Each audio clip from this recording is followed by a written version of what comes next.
These are the people of Burma. Look closely into their eyes. This is the effect of enduring decades of calculated, relentless oppression. You become frozen in your own hopelessness. When they were young boys, they didn't dream of this or this as their future. When they were little girls, they didn't imagine this or this as their future. The dreams, the future of generations, have been gradually, purposefully destroyed by their own government. During the longest civil war on earth, millions of people from Burma have been driven from their homes, seen unarmed family and friends tortured and murdered, and watched their villages and churches burned to the ground. Mothers, daughters, and sisters are raped by soldiers or trafficked into prostitution. Fathers, sons, and brothers are placed into labor camps or forced into the military to help carry on the genocide against their own people. Burma is not a country with an army.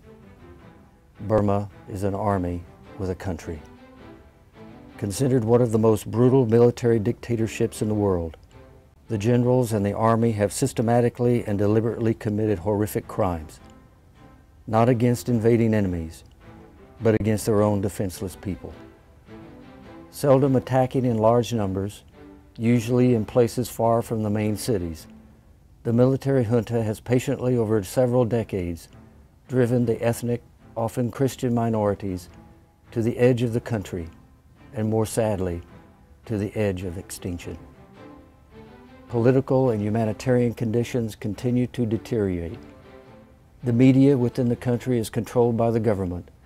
Freedom of speech and assembly are non-existent, and the number of persons imprisoned for peaceful expression of their views continues to increase.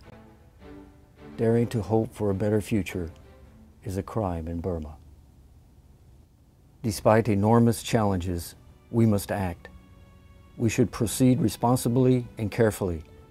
We must focus on what is possible. No one knows how many orphanages are in Burma. However, everyone familiar with the country knows there are thousands of orphan children wandering city streets and rural roadways in search of food and shelter, while serving as targets for child exploitation and trafficking. It is possible to provide orphan children with food and shelter. We partner with in-country organizations to ensure these children have a stable environment and an opportunity to fulfill their potential. In too many parts of Burma, schools do not exist. Too frequently, where schools do exist, they are beyond the financial reach of most of the people. It is possible to provide the children of Burma with the opportunity of an education. We have started primary schools, grades 1 through 5, in a remote part of the country. Village leaders have embraced the effort, parents are enthusiastically involved, and children are experiencing school for the first time. Ethnic minorities, primarily the Karen, have been suffering a slow genocide at the hands of Burma's military for about 60 years. The genocide is motivated by the Karen people's faith. The vast majority are Christians. Over the years, hundreds of thousands have fled across the border into Thailand, where many are living in crowded refugee camps with no electricity, no running water, and no hope in sight.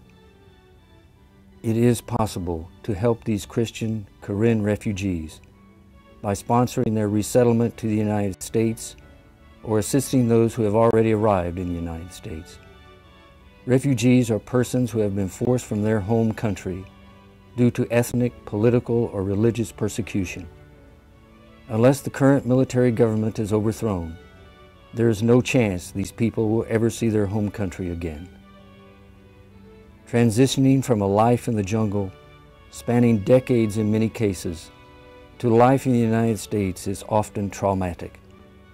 This is why we have been involved with several refugee families.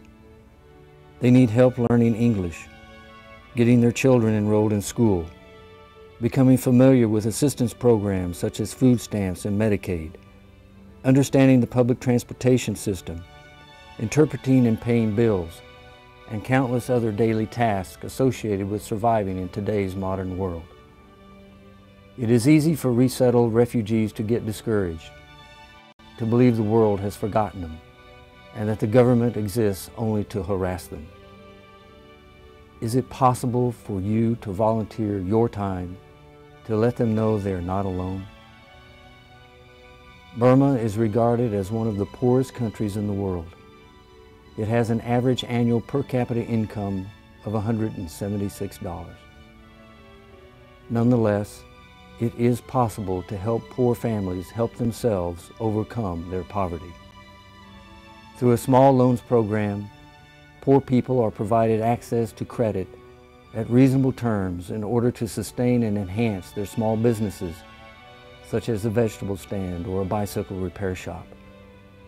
Poor people have skills that when given an opportunity can unleash initiative that can lead to families becoming more self-supporting and therefore less dependent upon charity. We are people of faith. We look for faith-based solutions. Together we have risen to challenges many times all over this world. We have endless opportunities to help the people of Burma.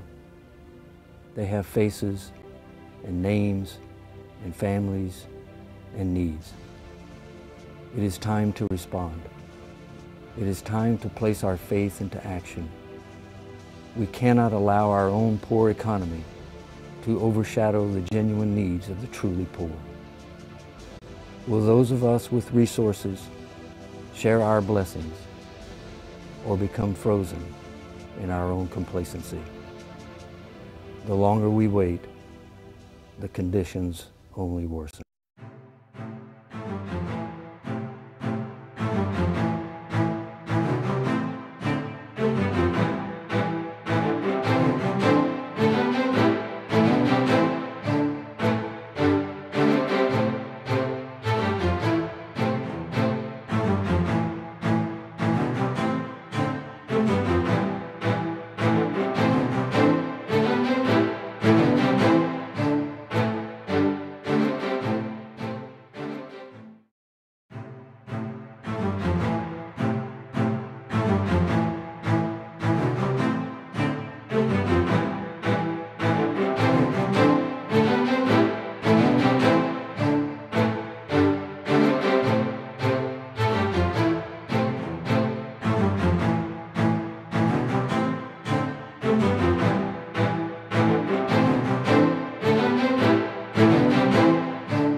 My name is Tabo. The first beating I remember was when I was 7. The Burmese soldiers had stopped a funeral of a little boy to ask the crying father questions about the rebels. My father, the village leader, pleaded with the soldiers to have pity on the man for the loss of his son and to leave him alone at this sad time. However, for speaking up, my father was beaten, tied up with a rope, and dragged through the village behind an army jeep, and then dropped far away. When my father was found, he was barely alive.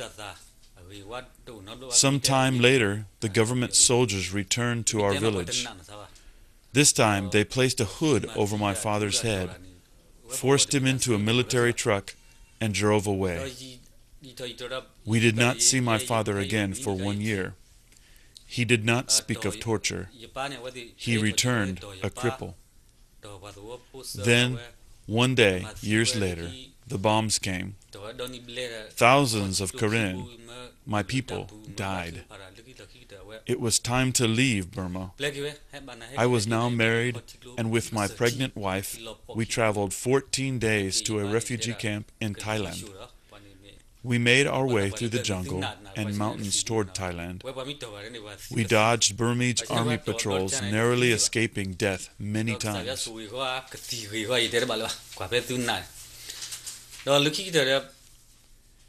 I had 3 brothers who died young because of poor health care in my country. My father was beaten, tortured, and crippled by my country's army. My family was forced to give up our farmland to my country's government. I have seen evil, and I want to punish those who have hurt my family. God tells us to forgive, but it is very hard. I remember in the Bible it says, "The Lord is my helper, I will not fear. What can man do to me?" Hebrews 13, verse 6. I believe that Burma is God's land, and one day I will return to do God's work.